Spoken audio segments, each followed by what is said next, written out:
It's the same concept as your Yeshua, the person you classically call Jesus. Yeshua, or Yeshua, more correctly. Yes, yes, this is another incarnation of that same Christ spirit. As we said, Christ is a title. It's not a person, but all beings that become awakened, that become Christ, are all linked by Christ consciousness. So it is both one being and many beings.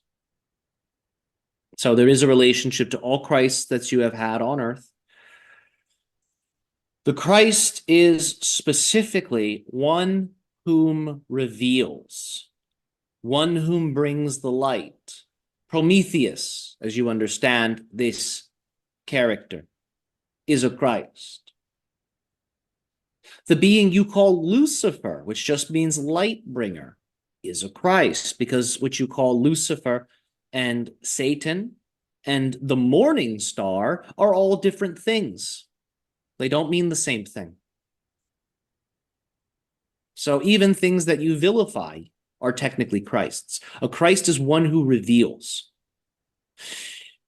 In the Greek, the meaning of Christ medically relates to eye drops of anointing and revelation.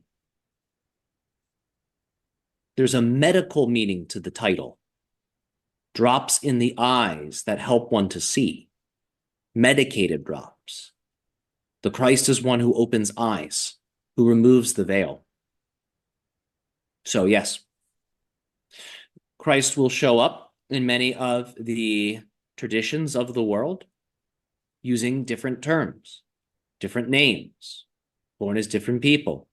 But despite those differences, they are still a Christ if they fulfill that role.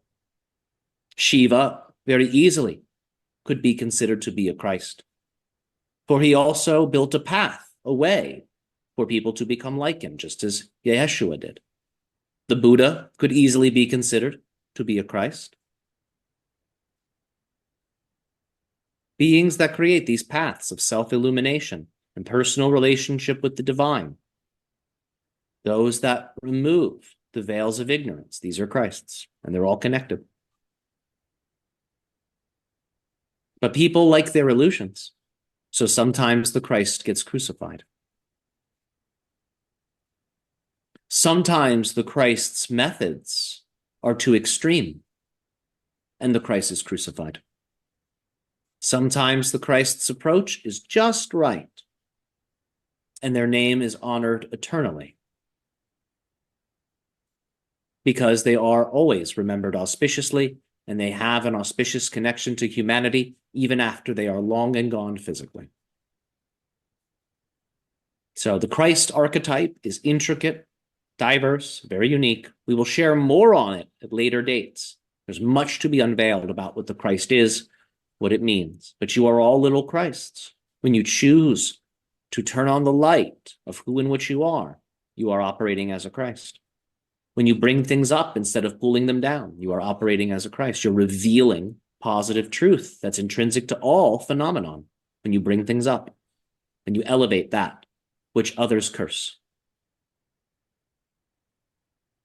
When you see the higher application of things, when you see how everything has its place and purpose, you sit on the throne in the center of the center position, and you watch the cosmos spiral around you. That is the view of the one whom causes the sun to rise and to set. This is your natural view.